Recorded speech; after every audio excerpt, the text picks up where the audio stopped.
আসসালামু আলাইকুম এভরিওয়ান। নিয়তি গল্পের সিজন 2 শেষ পার্ট। তো চলো বেশি কথা না কইয়া গল্প শুরু করা যাক। রুমান মাইশার হাত থেকে কাগজপত্র নিয়ে রাজকে দেয় আর রাজ আর রুমান অফিস রুমে গেল। রাজ প্রয়োজনীয় কাগজপত্র জমা দিল, কিন্তু যিনি ভর্তির কাগজ নেন তিনি কাগজপত্র দেখে আবার ফেরত দিলেন। রাজ বলল, কি ব্যাপার, ফেরত দিলেন কেন? লোকটি বলল, সরি, ডেট ওভার। রাজ বলল, আপনি প্রফেসর জর্জকে বলুন যে রাজ আসছে। লোকটি বলল, সরি, আমাদের কলেজের নিয়ম স্বয়ং প্রফেসর জর্জও পাল্টাতে পারবেন না। রাজ বলল, আপনি আগে তো প্রফেসর জর্জের সাথে কথা তো বলুন। উনি প্রফেসরের সাথে কথা বললেন আর 3 মিনিটের মধ্যে প্রফেসর জর্জ হাজির। প্রফেসর জর্জ বলল, কি ব্যাপার, ওনার ফাইল জমা নিচ্ছেন না কেন? লোকটি বলল, সরি স্যার, উনি লেট করে ফেলেছে আর আমাদের কলেজের রুলস অনুযায়ী নেওয়া নিয়ম নেই। জর্জ বলল, যদি কলেজের অনার বলে তাহলে তো সম্ভব। লোকটি বলল, জি স্যার, কারণ কর্তৃপক্ষ যা ইচ্ছা তাই করতে পারে। জর্জ বলল, তাহলে রাজের ফাইলটা জমা নেন, কারণ এই কলেজের অনার রাজ, এই প্রতিষ্ঠানটি রাজের বাবার।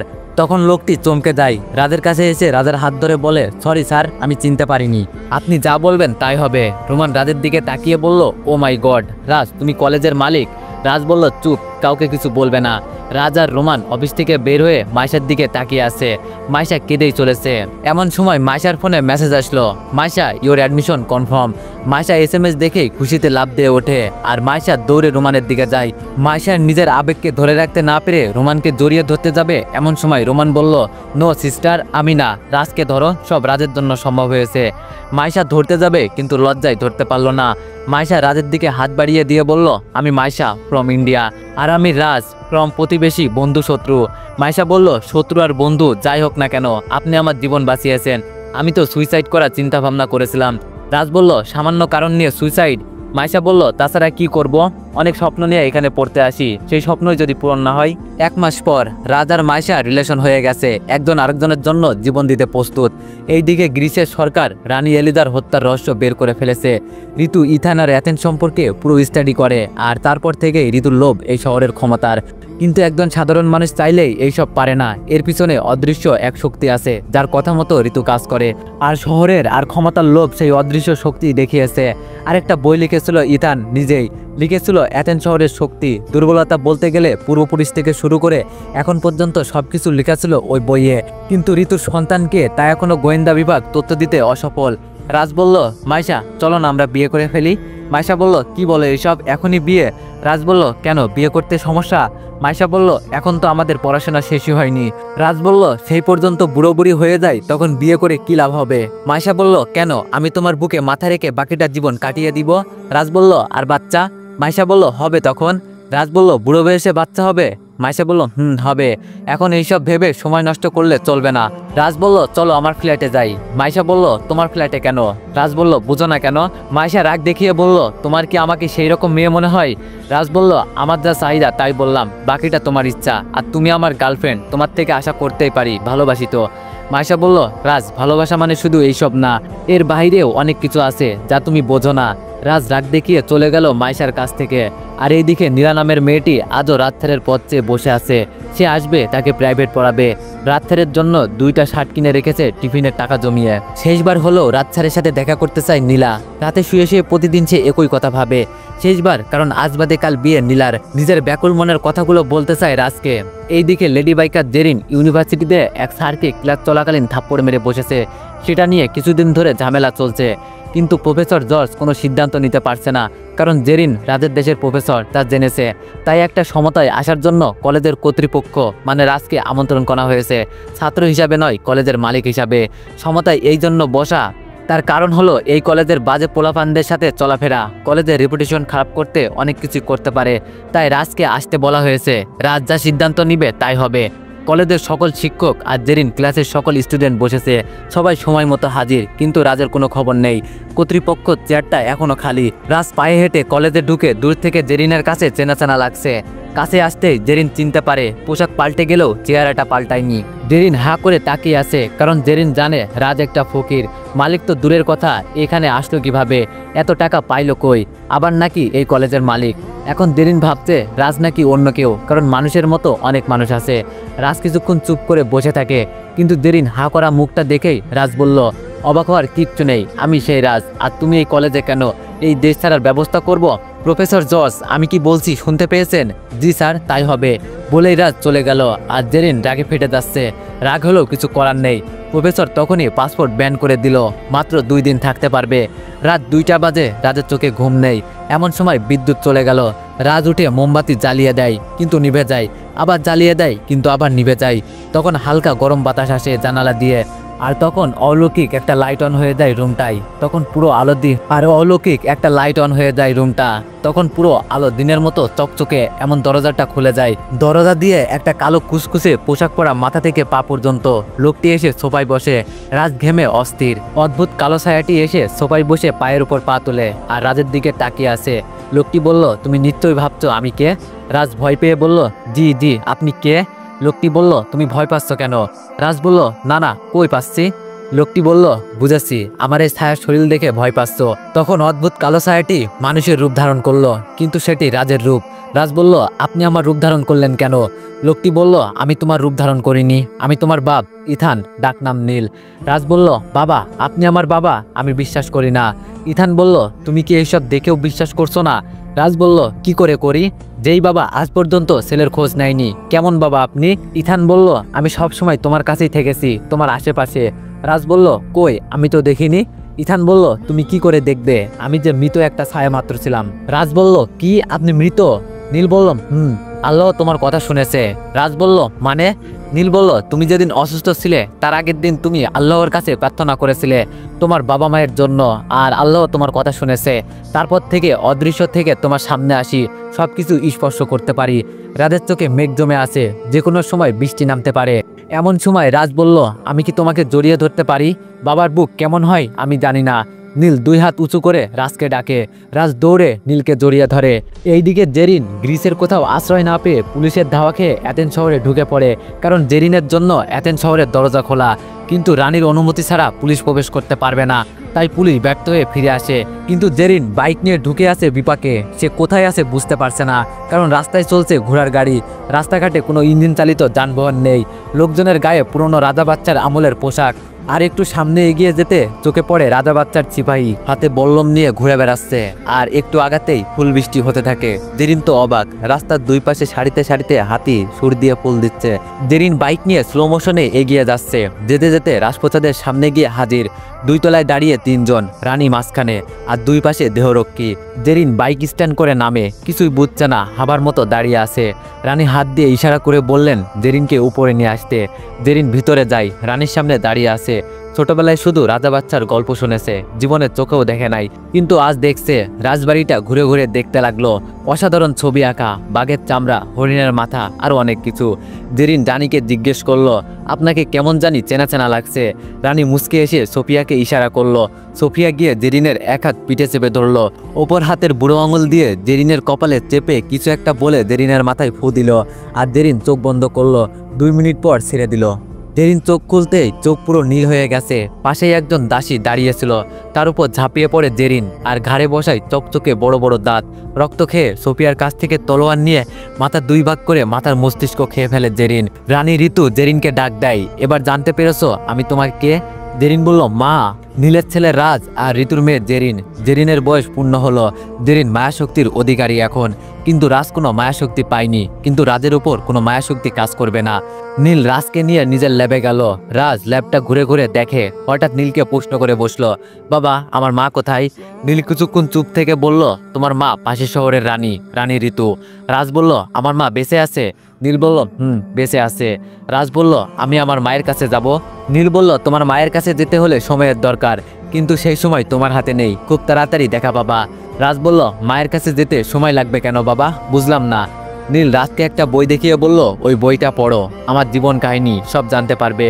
রাজ 2 পা এগিয়ে বইটা হাতে নিল। বইয়ের নাম শুরুতেই শেষ, লিখেছেন প্রফেসর জর্জ। রাজের চোখটা তখন জলে ভরে গেল, কারণ এটা প্রফেসর জর্জ তাকে আগেই পড়তে দিয়েছে। ঋতু একজন খুনি, আর তার বাবাকে, দাদিমাকে, এমনকি ছোট্ট ছোট্ট 2টা বাচ্চাকেও খুন করেছে শুধুমাত্র ক্ষমতার জন্য। রাজের এখন কি কাজ সে বুঝতে পেরেছে। নীল আগে থেকেই দানব থেকে মানুষ হওয়ার ইঞ্জেকশন আবিষ্কার করে রেখেছিলেন। নীল বলল, রাজ, তোমার হাতে একদম সময় নেই, তোমাকে আজই যেতে হবে। রাজ বলল, বাবা, আমি কোথায় যাব? নীল বলল, তোমার অ্যাথেন্স শহরে, তুমি হচ্ছ অ্যাথেন্স শহরের রাজা, আর শহরটাকে তোমাকেই বাঁচাতে হবে। রাজ বলল, কিন্তু রানী যদি আমার ক্ষতি করার চেষ্টা করে? নীল বলল, রাজ, এত চিন্তা ভাবনা করলে হবে না, এইসবের মুখোমুখি তোমাকে হতেই হবে। নীল দুইটা হাততালি দিতেই প্রফেসর জর্জ এসে হাজির হলো। নীল বলল, এ হচ্ছে তোমার দেহরক্ষী, তোমার যাত্রার সাথী। রাজ বলল, উনি আমাকে দিবে নিরাপত্তা? উনি তো একটা বুড়া। নীল বলল, রাজ, অবহেলা করো না।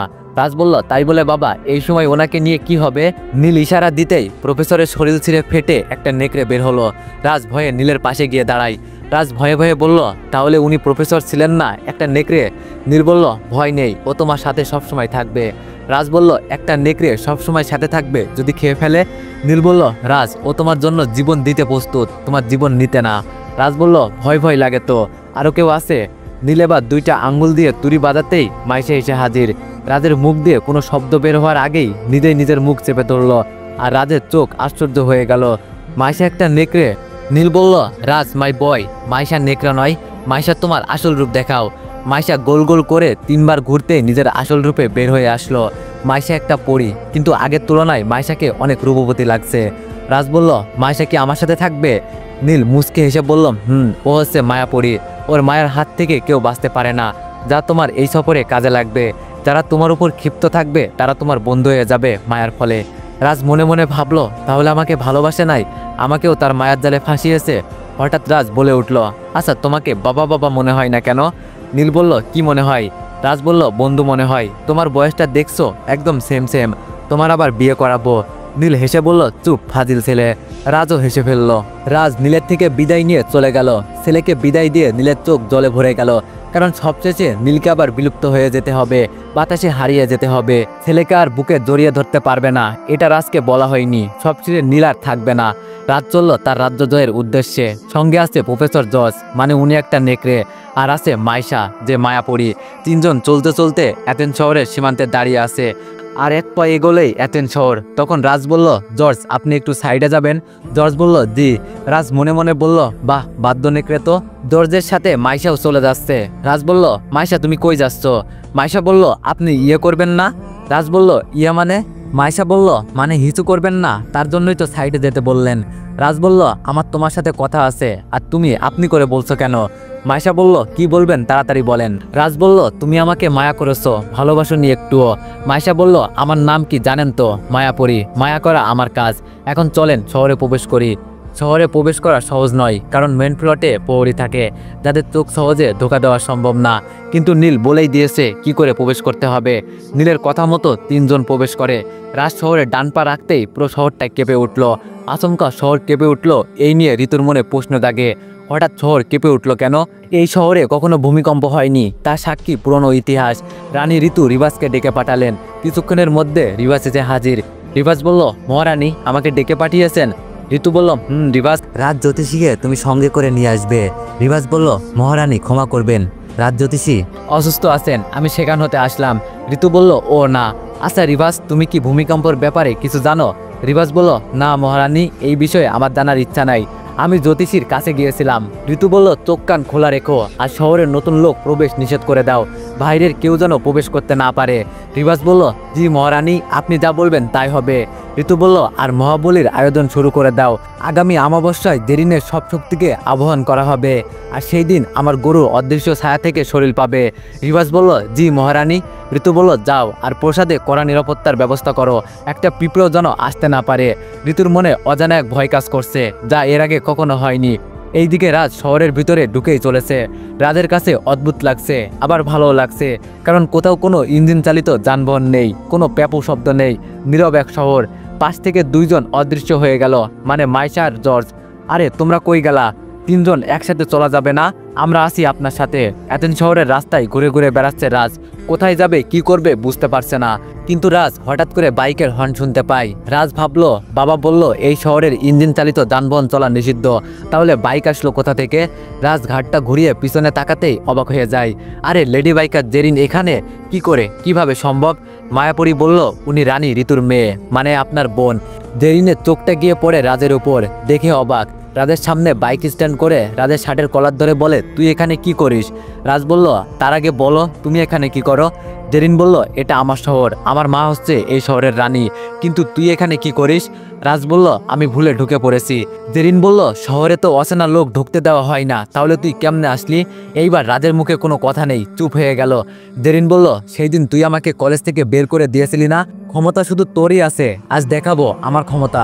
দাঁড়া, তোর রক্ত দিয়ে যদি আমি গোসল না করছি। পাশ দিয়ে যাচ্ছিল প্রহরী, তাদের ডাকলো জেরিন, আর তাদের আদেশ দিল রাজকে যেন কারাগারে পাঠানো হয়। একজন প্রহরী রাজের হাত খপ করে ধরে বলল, চল কারাগারে, বসে কদিন খাবি। কিন্তু অদৃশ্য হয়ে যাওয়া মায়াপুরী কোনো কাজ করলো না, আর না আসলো নেকড়ে। রাজ যখন কারাগারে বসে ভাবছে দুইজন কি আমার সাথে বেইমানি করলো।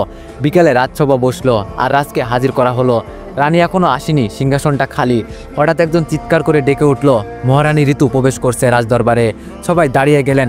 রানী প্রবেশ করবে ঠিক এমন সময় মাথা ঘুরে পড়ে গেলেন। রাজের আর মাকে দেখা হলো না। আবার কারাগারে পাঠানো হলো, কিন্তু রিভাজ যখন কারাগারে রেখে তালা দিয়ে চলে আসবে ঠিক এমন সময় একজন সিপাহী একটা পত্র নিয়ে হাজির হলো, আর পত্রটা রিভাজকে দিল। রিভাজ দেখলো পত্রটা রানীর। নতুন যে কয়েদি তাকে বিবস্ত্র করে ক্ষুধার্ত বাঘের কাছে বন্দি করে দিতে। রিভাজ আবার ফিরে গেলেন রাজের কাছে। কারাগারে তালা খুলে রাজকে বের করে। রাজ হয়তো ভাবছে তাকে মুক্তি দেওয়া হবে, কিন্তু না, একজন এসে কালো কাপড় দিয়ে চোখ বেঁধে ফেলে। রাজ বলল, আমাকে বেঁধে দিলেন কেন? রিভাজ বলল, তোমার হত্যার অর্ডার এসেছে। রাজ কিছু বলতে যাবে ঠিক এমন সময় রাজের মুখ বেঁধে ফেলা হয়, কিন্তু জর্জ বা মাইশা কোনো সাহায্য করছে না। রাজকে হাত মুখ চোখ বেঁধে বাঘের খাঁচার সামনে নিয়ে বিবস্ত্র করা হয়, কিন্তু জর্জের কোনো খবর নেই। এইদিকে বাঘ খাঁচার ভিতর ছটফট করছে কাঁচা মাংসের গন্ধে, আর বাঘটা খাঁচার এক পাশ থেকে ওপাশে যাচ্ছে। খাঁচার দরজা খোলা হলো। রিভাজ পিঠ ধরে ধাক্কা দিবে এমন সময় রিভাজ থেমে যায় রাজের পিঠে নীল দাগ দেখে। রিভার্সেরা চিনতে বাকি রইল না, কিন্তু তারপরও রাজকে জিজ্ঞেস করে, তুমি কে? মুখ থেকে বাঁধন খুলে দেওয়া হয়। রাজ বলল, আমি রাজ, ইথানের পুত্র। রিভাজ ছোট রাজা বলে রিভাজ হাঁটু গেড়ে মাটিতে বসে পড়ে। রাজ দেখে ভাবে, যাক, মাইশা ঠিকমতো মায়া করতে পেরেছে। রাজ তখন রিভাজকে সব খুলে বলে, আর রিভাজ সব শোনে। এমন সময় প্রসাদ হতে আরেকখানা পত্র আসে, নতুন কয়েদের হত্যা বহাল রাখতে। এইদিকে গ্রিসের সরকার অ্যাথেন্স শহর চারিদিকে কামান যুদ্ধ বিমান প্রস্তুত করে রেখেছে, পুরো শহরটাকে উড়িয়ে দিবে। একজনের জন্য অপেক্ষা করছে, সে হচ্ছে নবাব। সে এখনো শহরের ভিতরেই আছে। মহাবলীর দিন, মহাবলীর আর কিছু সময় বাকি আছে। তখন জেরিন বলল রাজের ব্যাপারটা মিটমাট করতে, তাই রাজকে আবার হাজির করা হলো। রাজের হাতে পায়ে শিকল দেওয়া, রানী তা খুলে দিতে বলল। রাজ রানীর দিকে মায়া ভরা চোখে তাকিয়ে আছে। রানী ঋতুও রাজের দিকে তাকিয়ে আছে। রানী হাত দিয়ে ইশারা করে রাজকে ডাকলেন। রাজ রানীর কাছে গেলেন। রানীর দুই পাশে দাঁড়িয়ে আছে দেহরক্ষী সোফিয়া। রানী রাজের কাছাকাছি গিয়ে জিজ্ঞেস করলো, তুমি কে? রাজ বলল, আমি হচ্ছি বলে। রাজ নিজের কোমরে থাকা ছুরিটা বিদ্যুৎ গতিতে বের করে ঋতুর বুকে বসিয়ে দেয়, আর তা দেখে জেরিন দৌড়ে আসতে চাইলে রিভাজ রাজের দেওয়া ইঞ্জেকশন লাফ দিয়ে জেরিনের ঘাড়ে বসিয়ে দেয়। কিছু সিপাহী তলোয়ার নিয়ে আসে, তখন অদৃশ্য থেকে নেকড়ে আসে। তার চকচকে দাঁত দিয়ে সব কয়টার ঘাড় দেহ থেকে আলাদা করে ফেলে, আর বাকি সব ভয়ে দাঁড়িয়ে থাকে। রাজ তখন চিৎকার দিয়ে বলে ওঠে, আমি ইথানের পুত্র রাজ। সবাই হাঁটু গেড়ে বসে পড়ে। ঋতু বলে, তুমি নীলের ছেলে? রাজ ছুরিটা হাত দিয়ে বের করে মায়ের মাথা কোলে নিয়ে বলে, মা, আমি তোমার ছেলে রাজ, তোমার পেটের ছেলে আমি। তখন নীল হাজির হয়। ঋতু নীলকে দেখে বলে, তুমি বেঁচে আছো? নীল বলে, আমি ছায়া মাত্র। ঋতু মনে পড়ে, এইখানে দাঁড়িয়ে তুমি ক্ষমতার লোভে আমার মাকে খুন করেছিলে, ক্ষমতার লোভে আমাকে খুন করেছিলে, মাহারা দুইটা অবশিশুকে খুন করেছিলে, আর ছেলের হাতে মা খুন হলো। রাজ তোমার নিজের পেটের ছেলে। জেরিন আর রাজ যমজ। যখন তোমার প্রসব যন্ত্রণা হয় তখন তুমি অজ্ঞান হয়ে যাও, কিন্তু তুমি নিজেও জানো না তুমি একটি ছেলে আর একটি মেয়ে জন্ম দাও, কারণ তুমি অজ্ঞান ছিলে। আর সেই সুযোগটা কাজে লাগায় জর্জ, আমার নেকড়ে। রাজকে নিয়ে পালিয়ে যায়। আর তুমি ভাবো তোমার একটি মেয়ে হয়েছে, আর মেয়েকে তুমি নিজের থেকে দূরে রাখো। মেয়ের সাহায্যে তুমি আরও ক্ষমতা চেয়েছিলে, তাই তো? আমি জানি তুমি ফিরে আসতে পারবে তোমার অদৃশ্য গরু দ্বারা, কিন্তু এই শহর থেকে মায়াশক্তির বিনাশ হবে। এই শহরে আর কোনো মায়াশক্তি থাকবে না আজ থেকে। ঋতু, তুমি ক্ষমতার লোভে অনেক বড় পাপ করছো, যার কোনো ক্ষমা নেই। ঋতু বলল, নীল। ঋতুর চোখগুলো বড় বড় হয়ে যাচ্ছে। আর কিছু বলার আগেই ঋতু মৃত্যুবরণ করে। নীল বলল, রাজ, আমার যাওয়ার সময় হয়ে গেছে। রাজ বলল, মানে তুমি কোথায় যাবা? নীল বলল, নিয়তির নিয়ম, আমাকে বিলীন হয়ে যেতে হবে। আমার মনের আশা পূর্ণ হয়েছে। বলে রাজকে জড়িয়ে ধরে আর বাতাসে মিলিয়ে যায়। নেকড়েও বিলীন হয়ে যায়। এবার মায়াপুরী মাইশা রাজের হাতটা ধরে মিলিয়ে যায় বাতাসে। রানীর মৃত্যুর খবর চারিদিকে ছড়িয়ে পড়ে, আর নবাব রাজসভাতেই ছিল। জুলুমকারী রানী মারা গেছে তার নিজ চোখে দেখে, আর গ্রিসের সরকারের কাছে আবেদন করে যুদ্ধের দরকার নেই, টার্গেট ডেড। জেরিন দানব থেকে মানুষ হয়। এখন রাজ আর জেরিন ভাই বোন, আর জেরিন তার নিজের ভুলটা বুঝতে পেরেছে। আর অ্যাথেন্স শহরের নতুন রাজা হয়েছে রাজা রাজ। তো এভরিওয়ান, গল্পটি কেমন ছিল সবাই একটু কমেন্টে জানাবেন, আর নেক্সট গল্পের জন্য অপেক্ষা করেন। ধন্যবাদ।